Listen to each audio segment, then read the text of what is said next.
Assalamu alaikum, good afternoon, and welcome everyone to these Sufi teachings. Today is Sunday, December 12th, 2015, and our teacher today is Salima Adelstein. This Sufi teaching occurs on the second Sunday of the month at 5 o'clock p.m. Pacific time every month, and it is organized and underwritten by the Sufi Center of Minnesota with the intention of making the Sufi teachings of peace, love, mercy, justice, freedom, and beauty available to people everywhere. This teaching is being recorded, and you can find the recording within a day by going to the Sufi Center Minnesota public YouTube site. Please understand that if you ask a question or make a comment during the course of this teaching, you are consenting to have your voice appear on our YouTube channel. While you can see the thumbnails of other participants on your computer or TV during the broadcast, the recording only records the image of the teacher. So please keep yourself on mute during the teaching unless Salima opens the floor to questions and you want to ask a question, at which time unmute yourself. If you have a logistical question about the broadcast, you can privately text me in the chat box, which will appear as you move your cursor toward the bottom of your screen. We are really excited and we're very grateful to have a beautiful Sufi teacher, Salima Adelstein, with us today. Salima is co-president and dean of education of the University of Spiritual Healing and Sufism in the United States. She's also the spiritual director of the Farm of Peace, a Sufi community and retreat center in the eastern United States. Salima has been a student of Sufi master Sidi Muhammad al-Jamal of Jerusalem for many years and has deeply integrated the wisdom and beauty of those years spent with such a very special Sufi guide. She's going to share with us today stories and teachings from her time spent with Sidi. Salima, welcome and thank you for being with us today. Thank you very much, Pat, and everybody else who's listening in or watching in, as the case may be. I'd like to start with Fatiha and the elongation of the name, if that's okay. A'udhu billahi minash shaitanir rajim. Bismillahir rahmanir rahim. Alhamdulillahi rabbil alamin. Ar-Rahmanir Rahim. Maliki yawmiddin. Iyyaka na'budu wa iyyaka nasta'in. Ihdina siratal mustaqim. Siratal ladzina an'amta alayhim. Ghayril maghdubi alayhim waladdallin. And in the tradition of the Shadali way, we begin all the teachings with the elongation of the name, recognizing all the prophets and making no difference in separation. La ilaha illallah. La ilaha illallah. La ilaha illallah. Muhammadan Rasulullah. La ilaha illallah. La ilaha illallah. La ilaha illallah. Ibrahim Rasulullah. La ilaha illallah. La ilaha illallah. La ilaha illallah. Musa Rasulullah. La ilaha illallah. La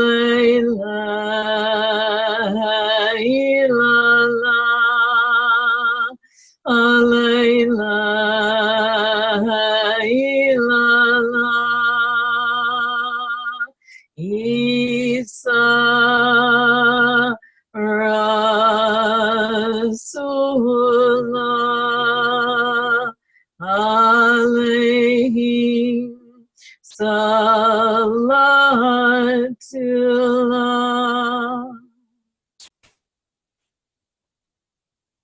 So thanks everybody for listening in and being with us. My story is the same as your story. We are all beloveds of Allah, and that's what unites us, and that's what ultimately supports us in this beautiful journey that we have. Sidi taught all of us many things. He taught us how to love. He taught us how to pray. He taught us how to heal.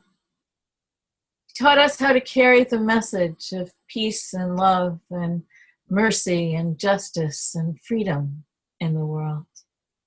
How to be the real hope and the real mercy. He gave us many books to study, guidance, and Sufi practices like the weird and the remembrance to help us in this journey. It's been just about a month since his physical presence has left this plane. And in that process of our grief at the loss of his physical presence, and he's told us that his spiritual presence is even stronger for us now, and I'm hoping that all of you have a chance to experience that. The stories of our experiences with our guide are very helpful at this time. It encourages us to keep the teachings alive within us. So I know many of you are gathering after this in our traditional dhikr. So I want to encourage you as I share some of my stories, that you also share your stories in dhikr tonight and keep them alive and let them be teachings, let them be learnings, let them be reminders of the experiences and the preciousness of being with our guide has been to all of us, and sort of what can unfold from the simple telling of a story and the lessons that we all can learn from those stories. Because stories by themselves are very transformative in their nature. They start us on a way of reflecting, and also a way that supports our unfolding of these jewels and treasures that Allah put inside of us. Many of the stories, for those of you that have been students of mine, will not be new. You've heard them before, but I'll try to add sort of what my personal teaching was in those stories to help shed a different light on them and maybe give some new insights. I'd like to start first by sharing with you the guide comes even before you're really physically ready to meet him. And for me, that happened when I was on a trip in Egypt, and we were traveling down the Nile. And as we were traveling down the Nile, I heard the call to prayer, and I had no idea what it was. We were just on a tourist vacation. But as I heard it, I heard something very strong moved in my heart as I was hearing it. And I didn't know what that was, but it was like an awakening in my heart just from listening to the call to prayer that was going off as we were traveling in this small boat heading down the Nile. And I was telling sharing the story with friends, and they were telling me about this is the call to prayer, and this is the way the Muslims do their call to prayer 5 times every day. And I said, gee, that's very nice, but I'm really not interested in it. But it had a nice effect on my heart and on my being. Well, several months later, I was in Santa Fe, and Sidi was visiting there, and a friend suggested that since I like meeting holy men, that perhaps I would enjoy going over and meeting this holy man who was visiting from Israel, from Jerusalem. And I guess at that time in my life, anything holy place, holy person was just an attraction that was important to me. So without thinking much about it, without knowing much about it, I decided that I would go over to visit Sidi at this house. And I had been in India recently, so I'd been used to seeing a lot of holy men and greeting them with the normal greeting of namaste. So I wasn't quite sure, how do you meet a holy man from Jerusalem and a sheikh at that? So I was kind of anticipating what it would be like and knowing a little bit about sort of how Arab men are with Arab women. I had sort of those preconceived pictures of what it might be like and what I could expect. And I had heard about this Sufi promise, and I had made a commitment to myself to not get involved in that, to just go and meet this holy man and receive whatever blessings were important. When I went in the house, the first thing that Sidi did was embrace me, and probably the most beautiful hug that I've ever received in my life. And he said, "My holy daughter, I am so happy to see you." Here was my first lesson, and here was my first teaching. I expected not to be held, not to be embraced.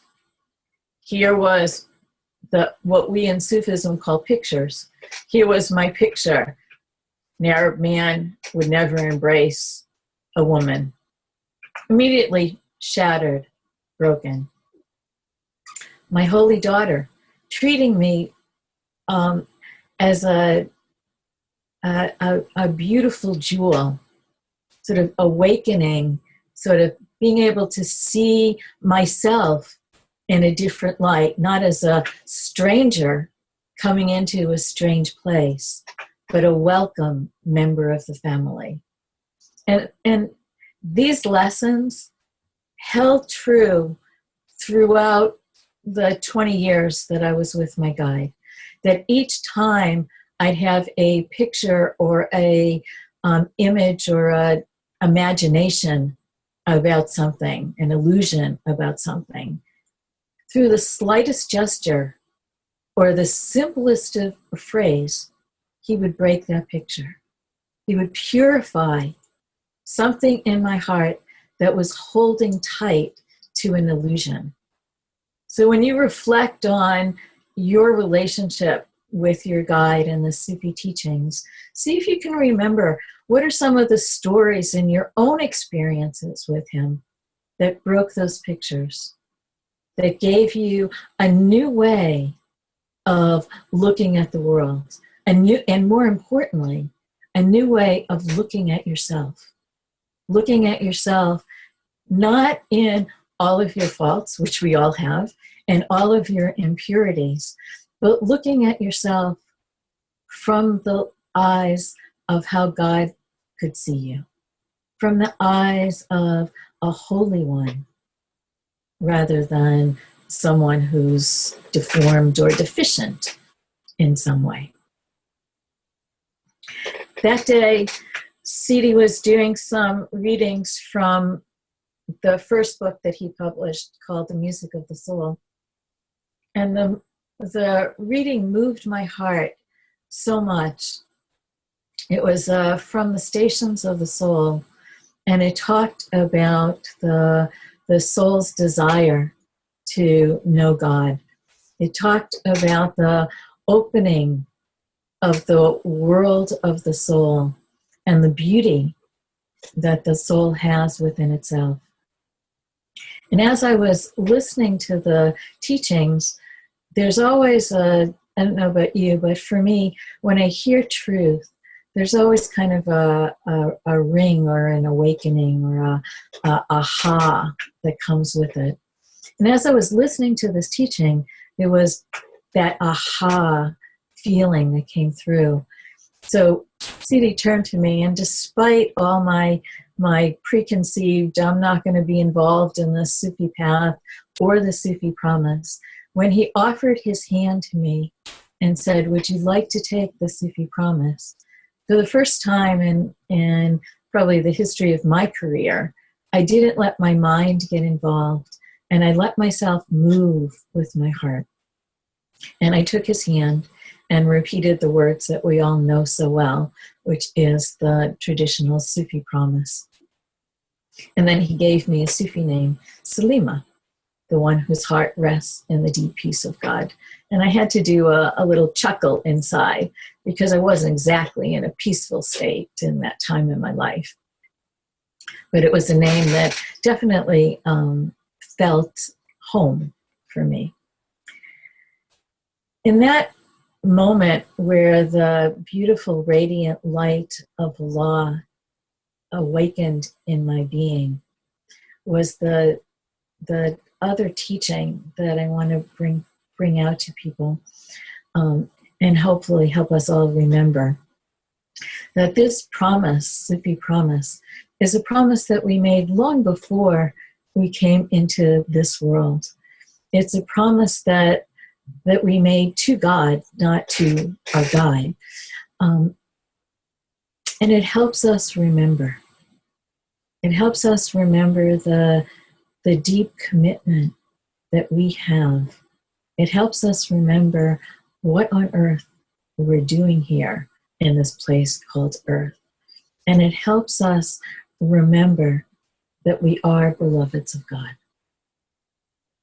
So, unlike it is now, where we have lots of teachers and lots of books and lots of practices, back then there was none of that. So I left with my new name, Salima, and that was it. There were no beads, there were no Sufi practices, there was nothing that I knew other than I now had a new name, Salima. A year later, I was in Jackson Hole, and Sidi was again visiting the United States. This time, he's giving out these beautiful beads to people. He's asking for sacrifices when you take the promise, and he's doing an all-night prayer retreat. The lessons that I was about to learn that night, I still carry with me to this day. They're lessons about not giving up, about steadfastness, about patience, about love, about things not appearing the way they seem. I'll give you the story that goes along with that. The first story is I came into the house, and as I said, Sidi is giving out these beautiful olive wooden beads to people. And he's talking about the prayer retreat, halwa, that we're all going to be doing that evening. And I went up to him and introduced myself again, and in his usual voice, yes, I know you, Salima, as I'm sure he said to many of you. And he gave me this set of small plastic beads, not these beautiful olive beads that everybody else was getting. And he looked at me with those eyes of his, and he said, these beads are very special beads, Salima, very special just for you. In my mind and in my thoughts are two things. One, Sidi discovered I grew up Jewish, and he's giving all the Arabs these beautiful white olive beads, and he's giving me, the Jew, the plastic beads. So that piece of kind of jealousy and envy is starting to come out in my heart. The second is he's now talking about a sacrifice and giving money, and what's that all about? So I now have to examine my relationship to money and what it means for me, as well as what is this man that I don't know that well, that I've just met once, who now is my guide, whatever that means. What is he going to do with this money? So I started a process of questioning everything that was happening.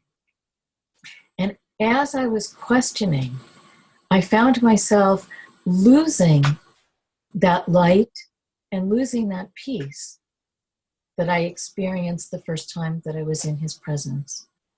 And I now was in turmoil inside. And as and I didn't have enough confidence then to kind of ask the questions that might have relieved my suffering. All I did was kind of sit and let it stew or fester inside of me as I was wondering, what is this really all about? And why is he telling me these are special? When in my eyes, for as I could see, they didn't look as nice, nor do they have the same feel that these other beads had. And now we're going to use these beads for an all-night prayer retreat. So he starts to describe this all-night prayer retreat, and he's talking all in Arabic words. Allah, Allahumma salli ala Sidi Muhammad wa alihi wa sahbihi wa sallim. La ilaha illallah. First time I had ever heard them. So I now need to repeat them many, many, many times with my little plastic beads that aren't moving as nicely as the olive beads. And I'm wondering, what did I get myself into? What is this really about?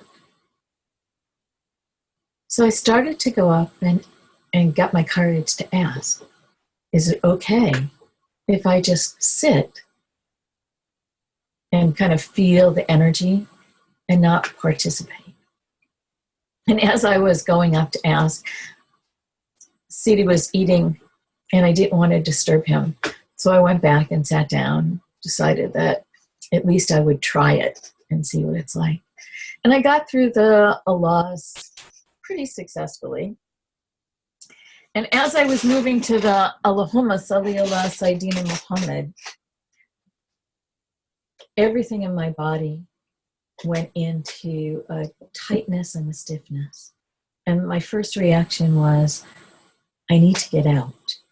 So I started to head to the door and figured this was a nice experience, but enough is enough. Time for me to leave. And as I was heading out, who's standing at the door but Sidi in his big presence. For those of you that didn't know him back then, about 20 years ago, he was a very big man, and his presence took up the whole door. So there was no way I could kind of wiggle around or get around the door. He looked at me, Salima, where are you going? I said, I'm going home. He said, yes, I know, right? He's thinking of one home. I'm thinking of another home. He gives me those pats on the back, right? And he said, what's wrong? And I said, I can't do this. I can barely pronounce, and I don't even know who Muhammad is. What am I saying his name over and over again for? And I started to cry.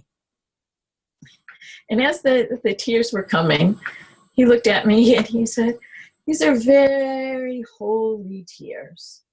And again, I'm thinking, this guy's out of his mind.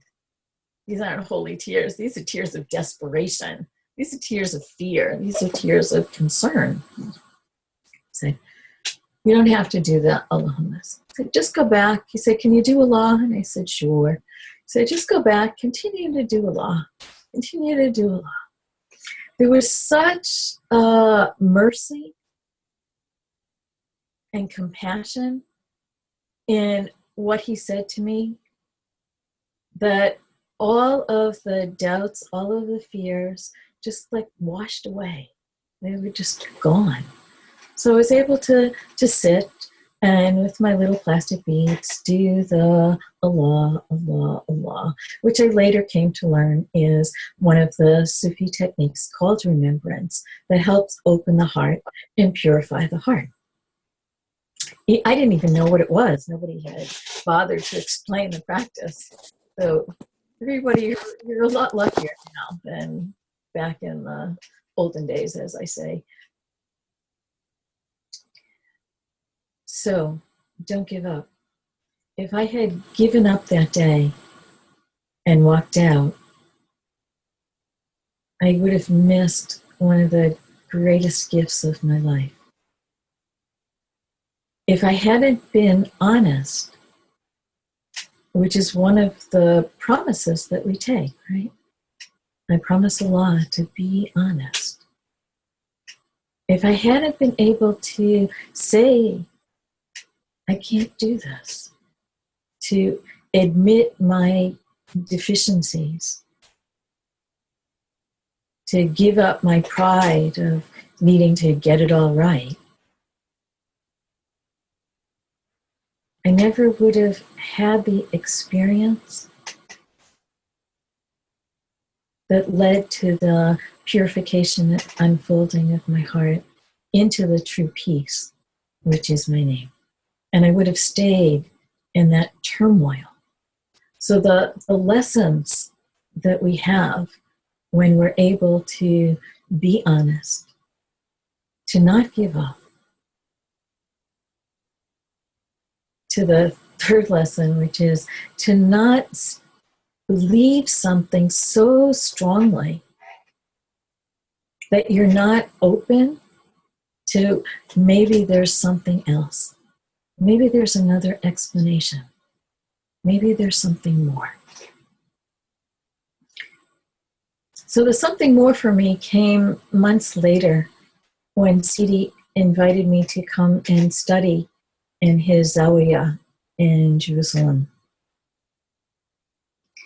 And at that time, there weren't any Zawiyas in the United States as there are now. So what do you do? Most people would say, yeah, of course. Salima still questions. So I said, well, let me think about it. I'll call you back.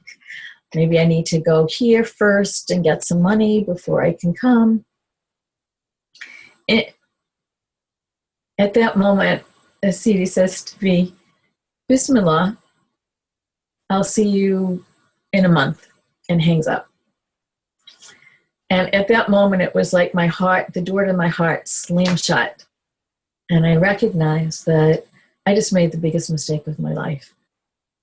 How I recognized that, I'm not quite sure, other than that slamming shut of my heart. When you experience your heart open and then to have it slam shut, it's easy to tell the difference in that situation. So I called him immediately back and I said, I'm coming, Sidi. And he said, Thursday. And it was Sunday. And I went, Thursday, 4 days? Thursday. He said, yes, 4 days. You come, you be here. Well, back then there were travel agencies. So I called my travel agent. I said, I'm supposed to be teaching and I can't remember where, but can you get me on a plane to Jerusalem instead? And please try to make it not cost so much. It turns out when something is meant to be, the doors open. I got a plane fare for the same price as my trip to my teaching in the United States. And when I arrived in Jerusalem, Sidi greeted me with this beautiful set of beads. And he said, I've asked you here because I want you to be a teacher in this way. And then I understood what he meant months ago when he said these beads were very special. Now, I didn't know at that point what being a teacher meant. I didn't know the first thing about the teachings. But I was beginning to open up, to trust enough to explore. People ask me all the time, what was your time in Jerusalem like? It must have been wonderful to have all that time with your guide. Well, the truth is, I spent 90% of my day in a small room reading and writing, copying from Music of the Soul. Only back then it wasn't in a formal book as it is now. It was in a loose leaf binder. And I was writing pages and pages. And Sidi would come in once a day, maybe for 5 minutes, maybe for 10 minutes.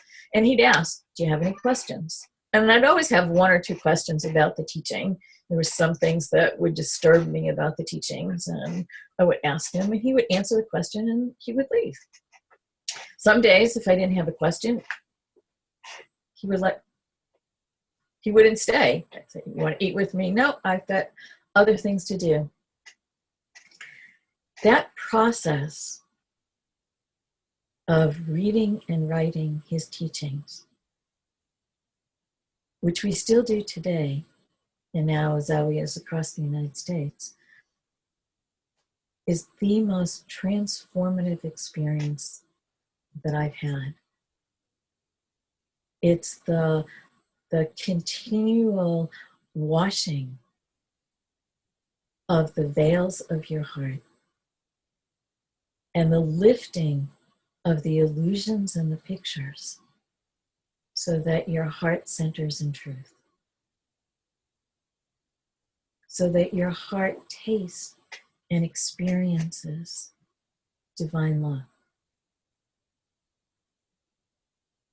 divine peace, and the deepest mercy and compassion.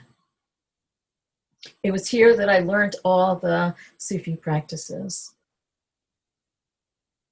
the weird that we do during our dhikrs. And it was important, he said, to do them twice a day. And I can tell you, even today, if I don't, I feel the difference. These are such gifts that we're given that, I don't know about you, but I often take for granted. And I often forget just how powerful they are.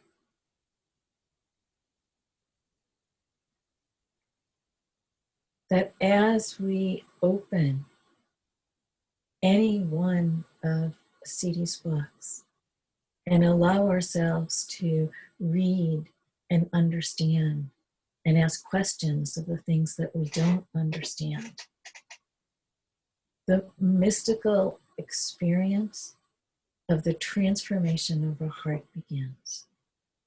And it sounds so simple, but from my experience, it's so transformational. And why, when I came home, I became so dedicated to not only teaching the things that I learned while I was in Jerusalem about mercy, about compassion, about healing, about humility, about purification, but wanted to share it with every person out there who was suffering and in need and looking, spiritually seeking for something more. Sidi had a way of knowing exactly what you needed before you had an opportunity, at least in my case anyway, before you had an opportunity to share with him what it is that you needed or you wanted to work with. And for me, it was, I had been a healer. And for me, it was, how do I perfect my healing so that I'm really healing from this divine light? And I never asked the question to Sidi directly, but he knew it in my heart. So part of the experiences that I had were about perfecting my abilities and bringing Allah into my healing. Because before that, Allah wasn't part of the healing modalities. And I relied a lot on other things, psychic visions or third eye kinds of seeing or things like that. And the story that goes with this, which some of my students know, is a very humbling story. I had been writing the teachings, and it was right after dinner, so it was dark. And I was having one of those moments of, what am I doing here in Jerusalem? Will they find out that I'm in Palestine? Will they find out? I was going through a separation moment between my Jewish heritage and my newfound Muslim understanding. And maybe they're going to find out, and maybe I'm going to be in trouble. And just as I was having this thought, Sidi's youngest son comes running into the room and said, "Salima, come with me now." And again, first thoughts where your mind is working before your heart has a chance to kick in. My first thought was, oh my God, I'm being kidnapped. So I quickly grabbed something to wear and, a coat to put on because it was a chilly night. It was in January, and went out the door, and he doesn't say a word. And I'm thinking the worst of the worst.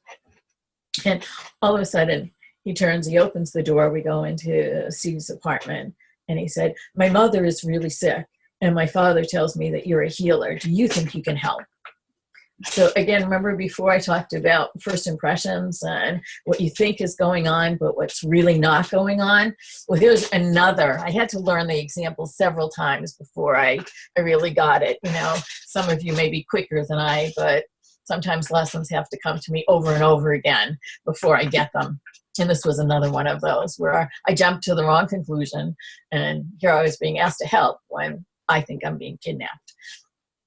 So I go in, and Sidi's wife is very sick. And I'm a healer. I know what to do, right? I walk into her room.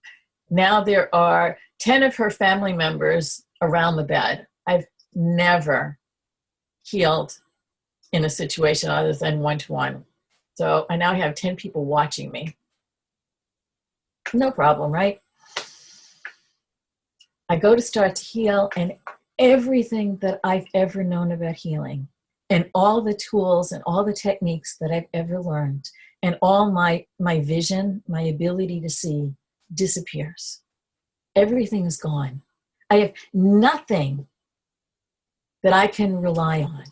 So I thought. So in this situation, I prayed. Thank goodness Sidi had, the week before, given me 3 days to learn to pray. Right? If any of you know the Arabic prayers that we do 5 times a day, 3 days to learn them is practically impossible. But that's another story for another time. I go in, and I can't see a thing. I can't feel a thing. My empathic abilities are gone. The only thing that I can do is pray and rely completely on Allah. And here's the next teaching that we're constantly as human beings working with, which is allowing ourselves to be dependent on Allah, to rely on Allah for everything. It changes your life when you do that. It's changed my life. So now I'm doing the healing, totally blind, totally not able to hear anything, not able to feel anything, just totally relying on Allah. The only way I knew the healing was done was when Sidi's wife said, "Alhamdulillah," and everybody came rushing from the sidelines onto her bed, hugging her. And I was like, glad that's over with. But that teaching of what it's like not to depend on yourself and wonder whether I'm doing it right or I'm not, or whether something's happening or it's not, was a pivotal moment in my career as a healer and my journey back to Allah. It opened the door for what Sidi teaches, what it really means to be a healer in the way of God. And I learned my first Arabic word, Alhamdulillah, which is, Alhamdulillah is the most precious of the precious, to always remember to thank Allah for everything, because without Allah, there's nothing. You know, a guy said, I'm just a poor slave. Without Allah, I'm nothing. So to learn Alhamdulillah as my first Arabic word was particularly an important teaching and an important lesson for me, you know, overall. Each time that Sidi told a story or he gave me an experience like the experience he gave me in healing with his wife, there was always a deep wisdom in it. And as you reflect on the stories in your own lives of your experiences with Sidi, try to reflect also on the wisdom of those stories. What was the wisdom? What was the Gnostic understanding that Sidi was transmitting to you in that experience or in a story that he may have told you? Because he loved to tell stories over and over again and remind you of things through stories. I don't know how much time I have left. How am I doing for time? About 15 minutes, Salima. Okay, great. Do you want to open it up for questions? You want me to continue? What would be the Up to you, whatever you'd like to most helpful? whatever you would like to do. Let me just talk a few more minutes, and then if there are any questions, I'll leave the last 5 minutes for questions if people have. Great, great. The practices that we do as Sufis, the reading and the writing of the stations, the staring at the name, doing al-Wird twice a day, the healing skills, the halwas, the prayers, the dhikrs that we do, all of these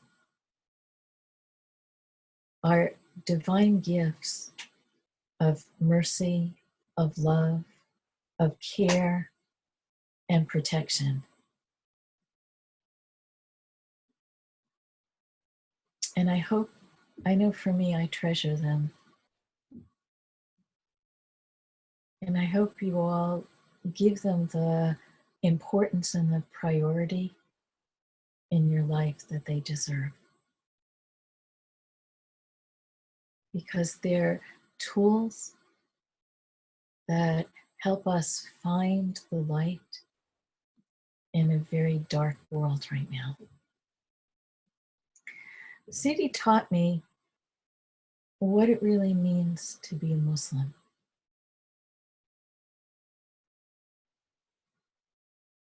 And that is an amazing experience. Over and over and over again, he taught me how to surrender and how to submit myself, my nafs, to Allah.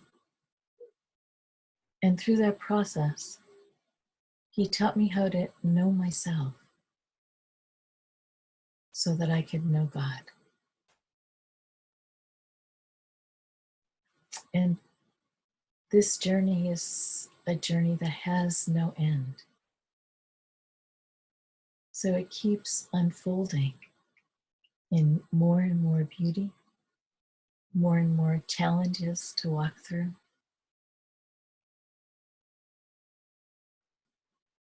And the tools of the practices are like keys that keep opening the door inside your heart to find all these beautiful treasures and secrets and jewels that Allah placed in our heart when Allah breathed His Spirit into us and helps us leave the illusions and anchor ourselves in the divine truth and the divine reality.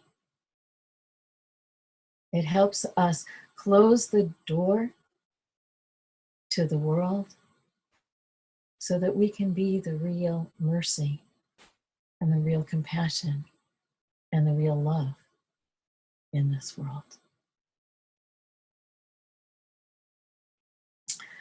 I could tell more and more stories about my experience with Sidi, but I want to leave a little time for questions, and I want to read a little something from one of Sidi's books that's particularly meaningful to me now in this season that we're in and in everything else that's happening in the world. So this is, Sidi says, this is from the Quran. Those who cover up the truth, want to extinguish Allah's light with their mouths. But Allah will not allow anything except that His light will be perfected, even though the disbelievers hate it. Allah sent a table of spiritual sustenance to Isa, Jesus, and his disciples. In reality, it is full of whatever people may need. Anything that crosses your mind that you feel you need, you will find it there. It's full of everything, physically and spiritually. Where is it? Here on earth, it exists. Think about that. It's here on earth. It exists. Everything still carries the traces of that table that was sent down to Isa, because Isa was the messenger of love, the messenger of peace. It was a pure meal, and it still is. You can fulfill your needs by receiving from this table in accordance with divine natural law. You do not take that which is illegal for you to take or violate someone else's rights. Allah wants your needs to be met in a pure way according to His natural law. This is an eternal sign, an eternal sustaining meal that will remain forever. Isa prayed to Allah, provide for us. You're the best of providers. He understood that people needed provision, that they needed pure drink, pure food, and pure sustenance, like vegetables that are free from chemicals, hormones, and pollution. He wanted our physical and spiritual food to be pure, so that people will not be hurt, but would preserve Allah's purity and reflect the divine qualities. This is the message of the prophets and messengers, and this is what they brought in their holy scriptures. Allah taught them how to use the sustenance and how to use the resources of the earth, how to plant and keep everything pure and preserve its original purity. This is what Sidi taught me through the Shadowliya teachings. Alhamdulillah Rabbil Alameen. Thank you.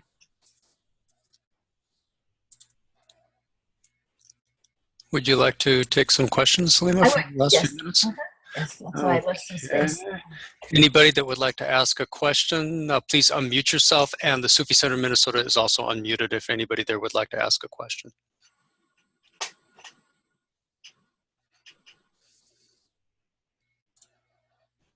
Assalamu alaikum. Alaikum salam. Yes. This is Sarah Sheehy from Minnesota. Thank you so much for being here. I really appreciate it. Very beautiful, beloved. I have a question. I may have to tax your memory a little bit. I believe the last time you were here in Minnesota, you did a workshop and you did a drawing of kind of like an hourglass. And you were talking about how you get in close proximity to the sheikh, the guide, and it's sort of an hourglass process where you become squeezed so tightly. It's like in kind of a process of a Jamal or a process of fana annihilation. I don't know if you know what I'm talking about. I just wanted to get some more clarity on that process, inshallah. So the process is the walking of the stations. Okay. Okay, that's the easiest way I can describe it to you. And through the walking of the stations, we go through 3 different fanas. And actually, we go through many different fanas and bakas through our annihilations and our subsistence. One of those annihilations is the annihilation in our sheikh. Yeah, sure. Right? Fanafi Sheikh, sure. Fanafi Sheikh, right? And then Fanafi Muhammad and Fanafi Allah. Sure. Right? And especially as you're reading and writing the stations and going through the purification process, this is how these fanas and bakas happen. Sure. Do you have any recommendations? You have to be willing to do. You have to be willing to do the practices. It won't happen. Well, it might. You know, by the grace of Allah, anything is possible. Mm-hmm. Sure. But the practices are the roadmap, if you will. The other thing that's helpful, I think, as I'm just sort of feeling your heart, is to recognize that it's not about either Jamal or Jalal. Mm-hmm. It's not about the severity or the beauty. It's not about the top of the hourglass or the skinny part of the hourglass or the, you know, it widens out again part of the hourglass. The most important thing is the witnessing of Allah. Alhamdulillah. You know, so the more that you can keep turning your heart and returning your heart back to Allah,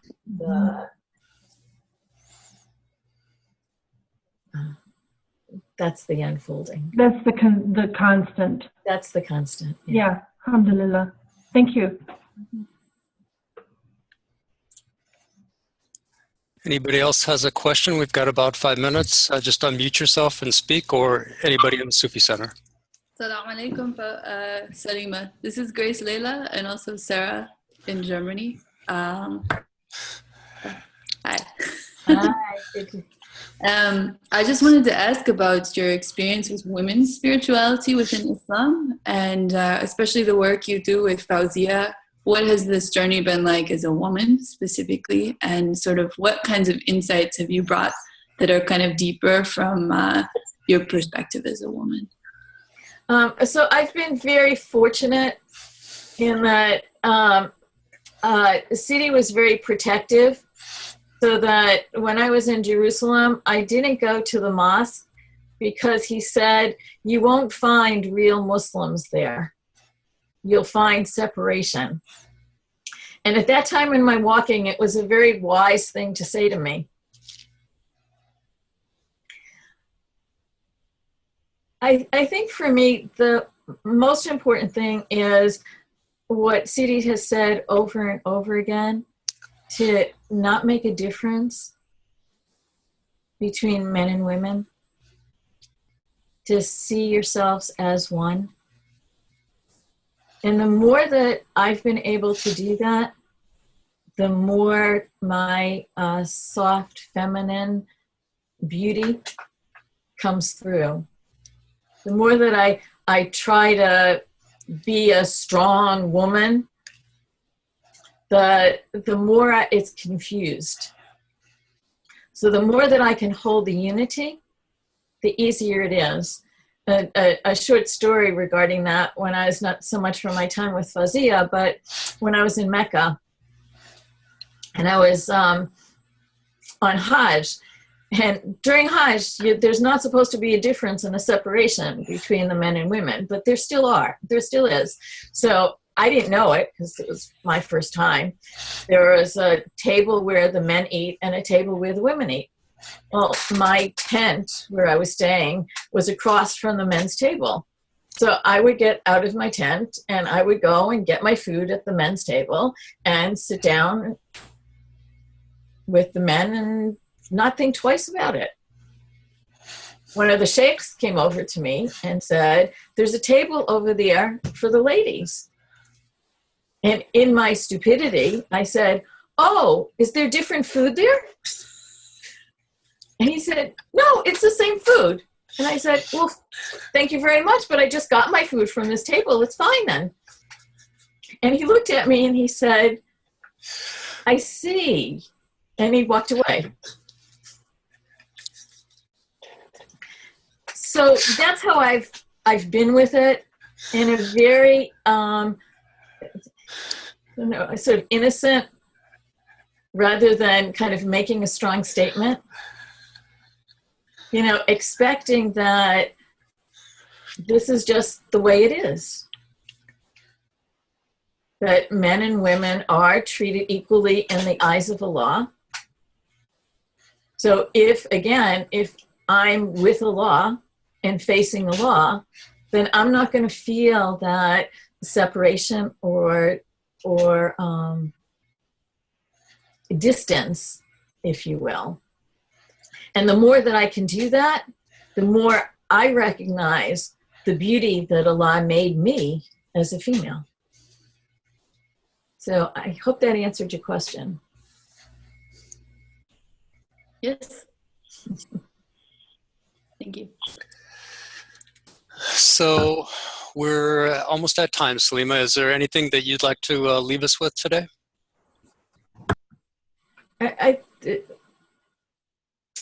I think the most important thing is to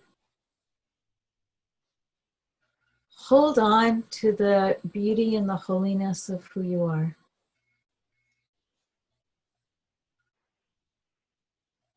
Remember that this is a religion of unity. So watch all those places within us that want to make differences and want to make separation.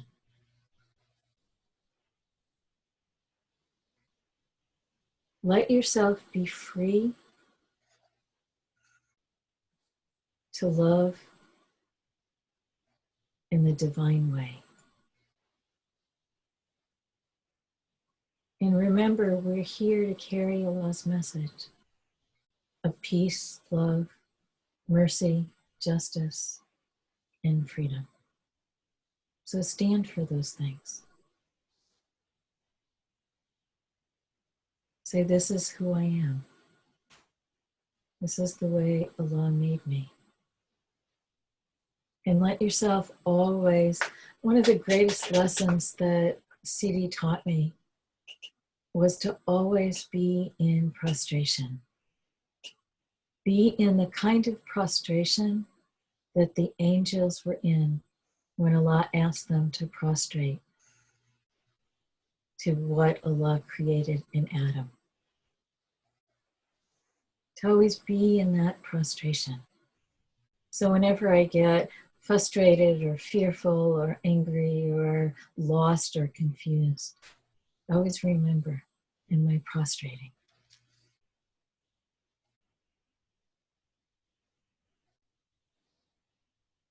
The second thing I want to leave you with tonight is trust your heart. Keep letting your heart unfold the jewels and the wisdom and the gnosis that it has.